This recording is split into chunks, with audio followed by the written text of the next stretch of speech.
Hello guys, आज की video में आपका स्वागत है। दोस्तों आज की वीडियो हमारी थोड़ी सी इंटरेस्टिंग होने वाली है। आज की वीडियो हमारी इसलिए इंटरेस्टिंग होने वाली है, तो आज जैसे कि हमारे पास 4440 का एम्पलीफायर था तो सुबह के टाइम पे, ठीक है दोस्तों। उस एम्पलीफायर में दिक्कत क्या थी, उसमें अपने आप चलते चलते आवाज हल्की हल्की चलती रही, उसके बाद ऑटोमेटिक उसकी आवाज हल्की हुई, उसके बाद बंद हो गई।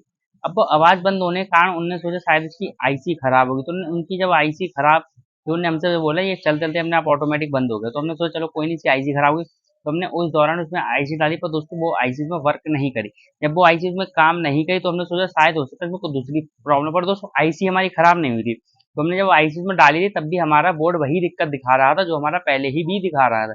तो जो वो प्रॉब्लम क्यों आई थी, किस लिए आई थी, मैंने आज पहली बार ही चेक करी थी। जो मेरे पास कस्टमर आया था, उसमें पहली बार ये ऐसा फॉल्ट निकला था, जो आईसी की ऑडियो बिल्कुल ही बंद हो गई थी। जब आईसी की ऑडियो जब बिल्कुल ही बंद हो गई थी, उसमें कहीं पे भी उंगली लगाने पर उसमें हमिंग नहीं आ रही थी, तब उस दौरान हमें हमें पता लगता है इसकी आईसी ही खराब है। पर ऐसा क्या था उसमें, जो हमारी उसमें उंगली लगाने पर भी हमिंग नहीं आ रही थी, पर हमारी आईसी बिल्कुल ही ठीक थी। दोस्तों उस दौरान हमने जो उसमें फॉल्ट देखा था, वो फॉल्ट हमारा थोड़ा सा यूनिक था, और इसीलिए हम लोग मैं सिर्फ आप लोगों को इसी फॉल्ट के बारे में बताना चाहता हूँ। कभी भी इत्तेफाक से अगर आपका एम्पलीफायर है, उसमें दोस्तों अपने आप चलते चलते अपने आप आपकी आवाज कम हो जाती है, आप सोचते हो आईसी खराब है, पर दोस्तों वहां पर आपकी आईसी नहीं खराब होती है, पर आपका वहां पर कुछ और ही खराब होता है जो आप आईसी समझ बैठते हैं। तो दोस्तों आज की वीडियो हमारी सिर्फ और सिर्फ इसी गुण वाली है कि आप वह फॉल्ट को किस तरह से दूर कर सकते हैं। तो थोड़ी सी बेसिक नॉलेज आपको बताऊंगा दोस्तों, इसमें काइया वगैरह किसी चीज का काम नहीं है। ये तो थोड़ी थोड़ी नॉलेज वाली चीजें हैं दोस्तों, आप लोगों को याद रखना बहुत जरूरी है, जिससे कि आप लोगों को बाई चांस कभी आपके पास इस टाइप का एम्पलीफायर आए, उसमें अगर आपकी आईसी नहीं चल रही हो या कोई दूसरा फॉल्ट निकले, दोस्तों वहां पर आप इजीली आप उसे पूरा तरह से ठीक कर सकते हैं, ठीक है दोस्तों। दोस्तों हमारे पास जैसे कि आप देख सकते हो दोस्तों, पीछे की साइड पे हमारा एक एम्पलीफायर रखा हुआ है, ठीक है दोस्तों। इस एम्पलीफायर के माध्यम से हम आपको समझाते हैं। ये दोस्तों हमारे पास एक डमी एम्पलीफायर है, ये अभी तक कस्टमर का हमने ठीक कर दिया, पर आज तो वो लेने नहीं आया, इस चक्कर में ऐसे ही रखा हुआ है। और जब वो लेने आएगा तो उसमें पूरा कंप्लीट करके हम उसे उसे दे देंगे, ठीक है दोस्तों। तो हम इसके बारे में आपको बता दूं पहले। तो दोस्तों जैसे कि ये आप एम्पलीफायर देख रहे हैं, जैसे ये एम्पलीफायर देख रहे हैं, ठीक है दोस्तों। जो हमारे उससे पहले जो एम्पलीफायर था कस्टमर के, तो उस एम्पलीफायर में जो प्रॉब्लम थी, प्रॉब्लम बिल्कुल ही अलग थी, और इस वाले में फिलहाल कोई प्रॉब्लम नहीं है। इस वाले में हम आपको समझा रहे हैं, ठीक है दोस्तों।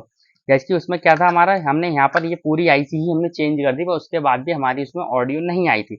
अब वो ऑडियो क्यों नहीं आ रही थी, वैसे हम इधर ऐसी इस तरह से आप प्लेट पलटो किसी भी एम्पलीफायर का 4440 में, दोस्तों आपको वहां पर यहाँ पर आपको देखने को मिलेगा, यहाँ पर आपकी ऑडियो मिलती है, ठीक है दोस्तों। आपकी अगर लास्ट में देखो 1 2 3 4 5 6 7 8 9 10 11 12 13 नंबर पिन पे हमारी यहाँ पर ऑडियो मिलती है, ठीक है दोस्तों। यहाँ पर ऑडियो मिलती है, ये आप देखो दोस्तों ऑडियो। और दोस्तों ये वाली होती है, ये वाली पिन, ये भी हमारी ऑडियो में ही इसकी भी गिनती आती है, ठीक है दोस्तों। इसकी भी ऑडियो में गिनती आती है। अगर आपका कभी भी 4440 का एम्पलीफायर दोस्तों, उसमें अगर आपकी ऑडियो ग्राउंड से अटैच हो जाती है, आप लोग ध्यान से सुनना, वरना आप लोग 4440 का एम्पलीफायर बहुत मुश्किल से ठीक कर सकते हैं, ठीक है दोस्तों। अगर आपकी 4440 से ये वाला हमारा ऑडियो का पोर्शन है, अगर ये वाली पिन हमारी इस वाली पिन से इस तरह से आपस में जुड़ गई, ऐसे आप लोग ध्यान से, अगर ये आपस में इस तरह जुड़ेगी, तो हमारे यहाँ पर ऑडियो बिल्कुल शो ही नहीं करेगा। आईसी से बिल्कुल ही ऑडियो हमारी शो करना ही बंद कर दे, करंट आएगा पर हमारी ऑडियो नहीं आएगी, तो वहां पर आप सोचोगे आईसी खराब है, तो दोस्तों वहां पर आईसी खराब नहीं होती। कहीं कहीं पे क्या होता है दोस्तों, अब मैं आपको पूरी क्लियरली आपको बताना चाहूंगा। जैसे यहाँ पर दोस्तों ये रेजिस्टेंस लगी हुई है, उस वाली एम्पलीफायर में भी यही रेजिस्टेंस थी, जो हमारी पूरी तरह से शॉर्ट हो चुकी थी। पर दोस्तों हमें समझ में नहीं आया, हमने कोई आईसी चेंज कर दी, हम सोचे आईसी खराब है, और आईसी वहां पर खराब नहीं निकली। जब हमने पूरा इसे निकाला, जब निकालने के बाद इसे चेक करा, बिल्कुल वहां पर शॉर्टिंग मिल रही थी, पूरी कंप्लीट ही बजर हाई बोल रहा था, पी पी बोल रहा था। इसका मतलब ये हमारी रेजिस्टेंस शॉर्ट होती है, तब भी हमारी आईसी से ऑडियो आती, तो पर आपकी आईसी भी गर्म पड़ेगी, मतलब आपकी आईसी भी हीट होगी। आपकी आईसी हीट होगी, आप सोचोगे आईसी खराब, आईसी खराब नहीं होती, ये वाली रेजिस्टेंस आपकी खराब हो जाती है। इस कारण हमारी पूरी ही आईसी की जो शॉर्टिंग होती है, तो मतलब आपकी ऑडियो शॉर्ट हो जाती है, तो इसलिए आपकी ऑडियो नहीं बजती है। अगर आपकी ऑडियो ग्राउंड से शॉर्ट होगी, तो आपकी कभी नहीं बजेगी। आप इसको प्रैक्टिकल भी करके देख सकते हो दोस्तों, किसी दूसरे एम्पलीफायर पे। जैसे आप कभी भी कोई दूसरा एम्पलीफायर खोले, और उसकी जो ग्राउंड होता है, उसके ग्राउंड को आप ऑडियो से अटैच कर दीजिए, आपकी पूरी आईसी का ऑडियो ही बंद हो जाएगा।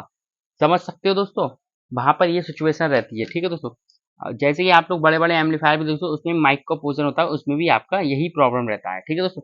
आई होप दोस्तों आप लोगों को ये फॉल्ट समझ में आ गया हो, कि अगर आपकी आईसी खराब नहीं है, ठीक है दोस्तों, तो वहां पर आप लोग चेंज कर सकते हो रेजिस्टेंस। कि रेजिस्टेंस का आप लोग ध्यान रखना। कभी भी आप अगर आईसी कभी भी बदलते तो दोस्तों एक बार इस रेजिस्टेंस को निकाल के पहले चेक कर लेना। कोई आप लोग आईसी डालते रहो वहां पर बजेगी नहीं तो दोस्तों आप लोग का टाइम भी बर्बाद होगा। इसलिए दोस्तों एक बार ये रेजिस्टेंस निकाल के इसे रेजिस्टेंस को डायरेक्टली आप निकाल के दोस्तों डायरेक्टली चेक कर सकते हो दोस्तों। जैसे अगर दोस्तों यहाँ पर हमारी ऑडियो नहीं आएगी, जैसे यहाँ पर ये ऑडियो नहीं आएगी तो दोस्तों यहाँ पर आएगी, ठीक है दोस्तों। इस तरह से आप लोग चेक कर सकते हो। अगर ये वाली रेजिस्टेंस अगर आपस में शॉर्ट हो जाती है तो दोस्तों हमारा यहाँ पर ऑडियो बिल्कुल ही बंद हो जाएगी, आईसी ऑडियो देगा ही नहीं, आईसी से कटिंग ऑडियो खत्म हो जाएगी। तो वहां पर आप लोग मत्था मारते रहोगे पर आपकी आईसी बिल्कुल ठीक ही नहीं होगी। तो अगर आपको आईसी ठीक करना है दोस्तों एक बार ये वाली रेजिस्टेंस जरूर चेक कर लीजिए। 13 नंबर पिन पे लगी हुई थी 14 नंबर पर। अगर आपकी ऑडियो ग्राउंड से अटैच होगी तो दोस्तों वहां पर आपकी ऑडियो बिल्कुल भी नहीं आएगी। इस चीज को आप लोग याद रख लीजिए, ठीक है दोस्तों। आई होप दोस्तों आप लोग ये छोटा सा फॉल्ट आप लोग फिलहाल समझ में आ गया हो। जिस तरह से मैंने अपना मत्था मारा बहुत देर बैठे बैठे दोस्तों, आप लोग ना मारो, इसी चक्कर मैंने ये वीडियो बना दी इसलिए आप इसे देख के समझ सको, ठीक है दोस्तों। आई होप दोस्तों आप लोग वीडियो अच्छी लगी, video like comment and share subscribe जो करना दोस्तों। मिलते हैं नेक्स्ट वीडियो, बाय बाय दोस्तों।